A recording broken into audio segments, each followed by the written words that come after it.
Tania, tu sais, ça va pas trop. Sur ma chaîne YouTube, je fais moins de vues qu'avant et c'est un peu dur pour le moral. Pourtant, sur les langues de chat, je parle de sciences sociales, comme ici, sur Avis de recherche, je comprends pas. Et puis c'est dur parce que mon poisson rouge est mort du Covid. Je me dirais, du coup, tu pourrais me faire plaisir, tu pourrais m'inviter à travailler un peu plus avec toi, Tania. Fais un geste. Bien tenté, Charlotte. Mais je vois clair dans ton jeu. Tu essayes de me prendre par les émotions avec un appel à la pitié, et ce n'est pas un très bon argument. Alors oui, c'était un appel à la pitié, mais c'est pas forcément un mauvais argument. C'est plus compliqué que ça. Et d'ailleurs, j'ai trouvé un article à ce sujet. Ah bah ça, c'est une bonne raison de faire une collaboration. Aujourd'hui, on va donc s'intéresser aux utilisations et aux critiques d'un certain type d'argument, l'appel à la pitié. Bienvenue Dans Avis de recherche.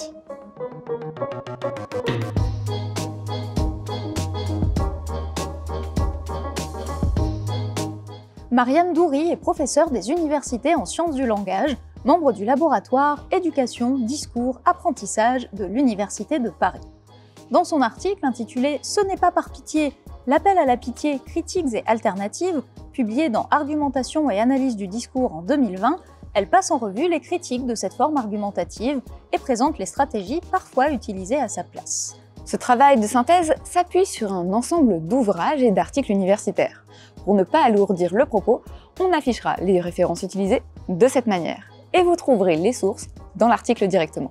Ce corpus est enrichi par différentes utilisations de l'appel à la pitié, dans des campagnes de communication, des critiques d'action politique et sur un forum internet. Et la confrontation de ces documents permet d'analyser les divers points de vue sur l'appel à la pitié, son utilisation, et d'en identifier 4 alternatives. Du point de vue de la rhétorique, c'est-à-dire de l'art du discours, l'appel à la pitié relève du pathos. Il permet à l'orateur de susciter un certain état émotionnel dans l'auditoire ou chez l'interlocuteur, qui va influencer sa manière de recevoir le discours. Cette émotion est particulièrement intéressante quand l'objectif est d'inciter à agir. En fonction de l'idée qu'on essaye de défendre, faire éprouver de la pitié peut être un objectif plus ou moins approprié. Par exemple, dans le cas d'un procès, un accusé peut tenter de jouer sur la pitié pour obtenir une peine moins lourde. Ainsi, en rhétorique, l'appel à la pitié est une stratégie émotionnelle de persuasion.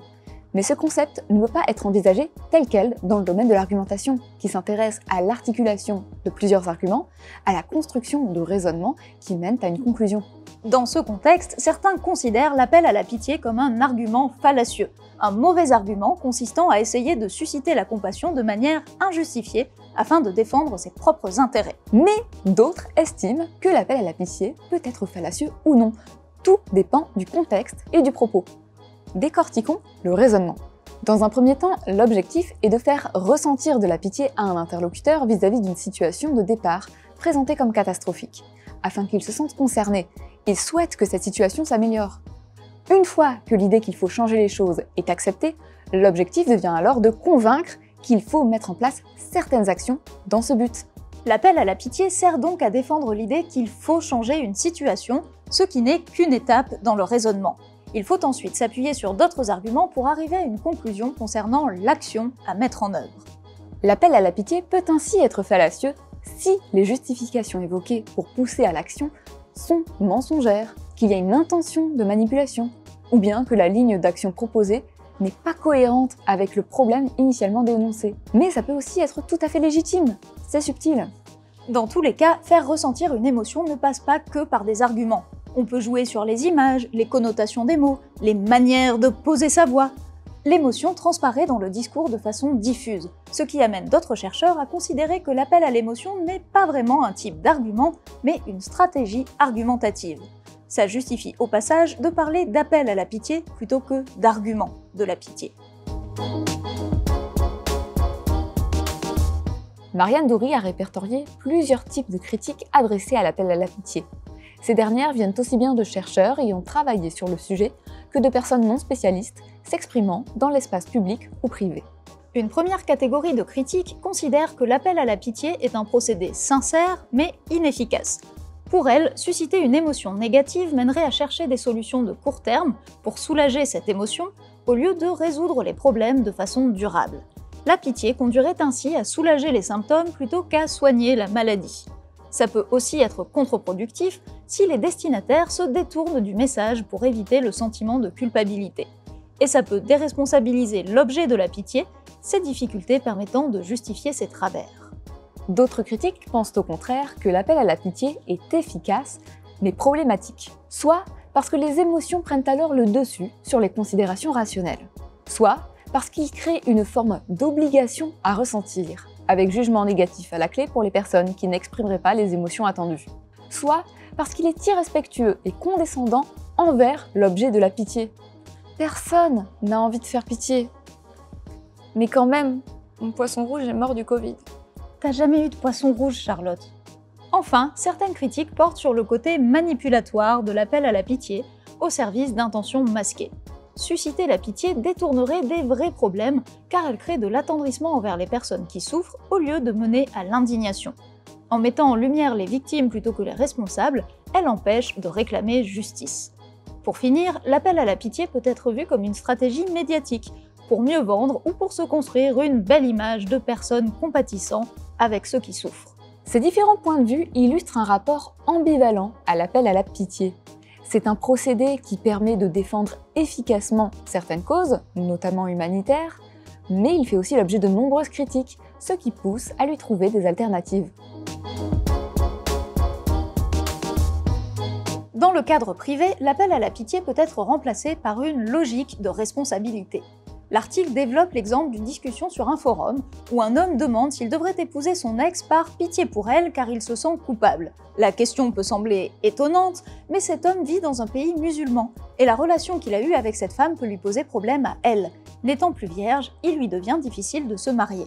Un internaute lui répond encadrant différemment la situation. C'est lui qui a mis son ex-compagne dans une situation qui inspire la pitié, donc il ne s'agit pas de l'épouser par culpabilité, mais d'assumer ses actes. On passe d'une lecture où l'homme se place en potentiel sauveur miséricordieux à une vision des choses plus horizontale où il doit faire preuve de responsabilité. En gros, mec, c'est pas elle qui fait pitié, c'est toi qui l'as mise dans la merde. Donc maintenant tu assumes tes conneries. Cette logique de responsabilité se retrouve plutôt dans l'espace privé, mais d'autres alternatives à la pitié sont développées dans la sphère publique. Historiquement, l'appel à la pitié est associé à l'idéal chrétien de charité. Parallèlement au déclin des religions dans notre société, il a été peu à peu remplacé par l'appel à la solidarité. En effet, le registre de la solidarité apparaît plus laïque, plus neutre, et on le voit fleurir dans les appels à l'aide humanitaire. Au-delà de la connotation plus ou moins religieuse, il y a une différence majeure entre les notions de solidarité et de charité. La charité repose sur une relation asymétrique entre un donneur charitable et un receveur qui suscite la pitié. Alors que la solidarité relève d'une logique d'entraide, donc plus égalitaire. Chaque individu pourrait se retrouver à un moment donné à la place de celui qui souffre, et va donc apporter son aide dans une logique de réciprocité potentielle. Cette horizontalité est également utilisée par des organisations avec un fondement pourtant religieux. Par exemple, dans cette campagne de la Fondation Abbé Pierre, qui met en scène des donateurs et donatrices face à leur double à la rue, accompagné du slogan « L'exclusion n'exclut personne ». Ceci dit, un problème persiste. Quand un individu ou une entité collective s'engage dans une cause altruiste, on peut toujours questionner sa sincérité et l'accuser de vouloir s'acheter une conscience ou une belle image. C'est une problématique particulièrement sensible pour les acteurs du monde de l'économie et des entreprises. Une autre stratégie argumentative peut alors devenir pertinente, celle de l'intérêt bien compris. Elle consiste à présenter ouvertement les intérêts personnels qui peuvent motiver à s'investir dans un projet pas si altruiste que ça. On retrouve notamment cette approche pour justifier des programmes d'aide au développement. L'idée étant qu'aider les pays émergents serait également profitable aux pays les plus riches, parce que ça permet de maintenir la paix sociale et d'éviter des afflux de populations migrantes non désirées. C'est si touchant. Cette stratégie argumentative désamorce certaines critiques. On ne peut pas reprocher un agenda caché et un manque de sincérité à une structure qui annonce clairement ses intérêts. Ça peut même convaincre de la solidité de son engagement, puisqu'elle a quelque chose à y gagner. On trouve une illustration de cet appel aux intérêts bien compris dans la réaction de l'ONU face à l'épidémie de sida. En effet, dans les années 2000, on pouvait lire ceci sur son site internet. Confronté à la dure réalité du VIH-Sida, le monde des affaires réalise chaque jour qu'il ne peut pas l'ignorer, car l'épidémie, ayant un terrible impact tant sur les employés que sur les clients, est en train de faire tomber les profits et constitue une menace à la stabilité économique mondiale et aux intérêts commerciaux. Désolé si ça vous rappelle l'actualité. Et oui, on peut trouver cette approche très cynique, mais rien n'empêche de mêler différents registres pour déjouer cette accusation. Un peu d'appel à la pitié humaniste, un peu d'intérêt bien compris, et voilà de quoi renforcer l'appel à l'action. Enfin, une dernière alternative consiste à appeler à la générosité, plutôt qu'à la pitié. Cette approche, moins cynique que celle des intérêts bien compris, permet d'éviter la culpabilisation liée à la pitié, et aussi de contourner l'aspect religieux de la notion de charité. Mais ça implique de renoncer à l'idée de réciprocité, pourtant centrale dans l'appel à la solidarité. L'appel à la générosité ne se focalise plus sur l'objet de la pitié, mais sur le destinataire du message. Il lui donne l'occasion d'être valorisé, de se montrer généreux. Allez, soyez donc altruistes et partagez cette vidéo! Mais attendez quand même la fin, on arrive à la conclusion. Argument fallacieux, stratégie de persuasion ou procédé argumentatif, en creusant le sujet, on se rend compte qu'il n'est pas simple de positionner l'appel à la pitié.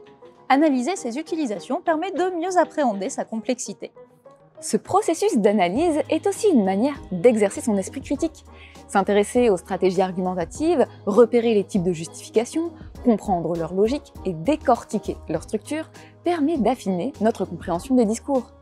Au lieu de rejeter d'emblée certaines formes argumentatives, il serait plus intéressant de s'interroger sur leurs utilisations et de se demander pourquoi certaines nous semblent irrecevables ou non pertinentes. Il se pourrait bien que ce ne soit pas si évident. Merci d'avoir regardé ce deuxième épisode en collaboration avec le Quai des Savoirs et Charlotte, que vous pouvez retrouver sur sa chaîne Les Langues de Chat. S'il vous a plu, par pitié, partagez-le. Et pour toujours plus de contenu vulgarisé en sciences humaines et sociales, rendez-vous sur le site de Mondes Sociaux. À bientôt pour le dernier épisode de l'année.